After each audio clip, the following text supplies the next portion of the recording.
Hello ladies and gentlemen, what is going on? Welcome back to the Force Feed, the show where I keep you up to date on all recent gaming news and announcements. Today is Wednesday, December 7th, 2011. Let's just jump into today's gaming news. Are you still addicted to World of Warcraft? Would you like your friends to join the fun? Well, now is the perfect time as Blizzard introduced its holiday discount for World of Warcraft items. Starting off with a $5 purchase, you can get the Battle Chest. Add $10 more to that, you will pick up Wrath of the Lich King, and for just $20 extra, you can get Cataclysm. So for a total of $40, you can get your friends hooked into World of Warcraft. In addition to that, they are offering additional discounts on the Blizzard store.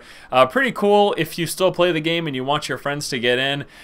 Me and my friends have actually bypassed our World of Warcraft addiction, thankfully. We did the 12-step program, it worked wonders.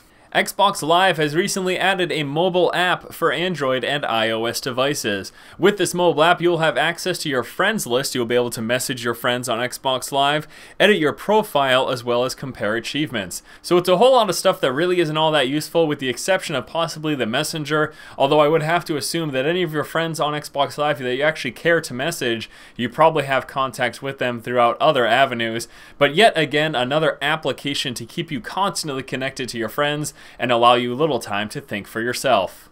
In more Xbox news, for Xbox Live, they have added new terms of service that will prevent you from suing Microsoft.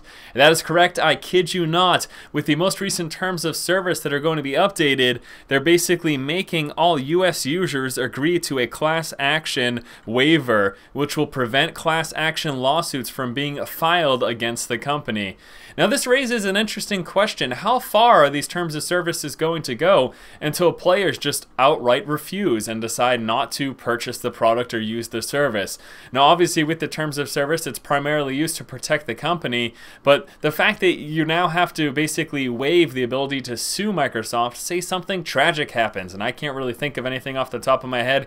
Maybe, oh, I don't know, here's a good example. Say that there's a huge identity theft issue and a whole bunch of personal information is brought out. All of a sudden you can't sue Microsoft, you can't file a class action lawsuit because you've agreed to this waiver via Xbox Live. That's kind of a major issue, and again I do wonder how far will these terms of services go in terms of what they restrict you from being able to do, until us as a community will just be like, you know what, no, I don't think so, not going to use this, not going to agree.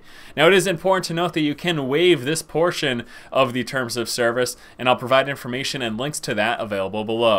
In the constant struggle to combat piracy, Serious Sam 3 has made a very interesting step in the right direction, if you ask me. With the most recent DRM for Serious Sam 3, they have added an anti-piracy in-game mob, which is basically a giant crab lobster thing that will chase you around the map.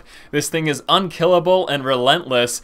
Essentially what is going to happen is that with this, they're going to do a system check which will decide whether or not you have a legal or illegal version of the game. If it decides you have an illegal version of the game, prepare to get chased around the map in every level by a giant unkillable monstrosity. This is hilarious, and I'm actually a huge fan of this. You know, we've seen various types of steps towards combating piracy, and I like the idea of having this in-game obstacle that cannot be combated, basically, essentially preventing people who steal the game from being able to play it.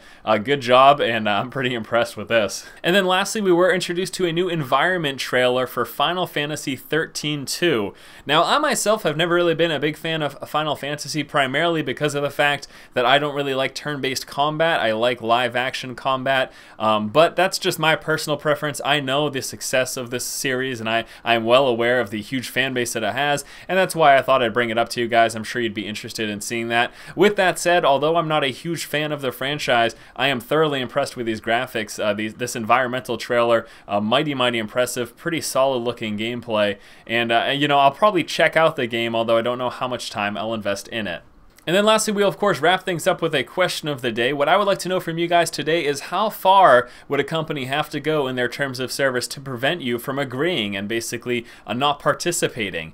And the most recent move by Xbox Live, the inability to actually file a class action lawsuit against the company, is that enough to prevent you from using the service? It's a pretty interesting question, and you know, this isn't the first company to do it. Xbox Live is not the first one to actually add to their terms of service the inability of a class action lawsuit. But with this most recent addition, it does raise the question, and I would like to know if you guys think that this is a step too far, if you think they could go a little bit further, and where would you guys draw a line in the sand.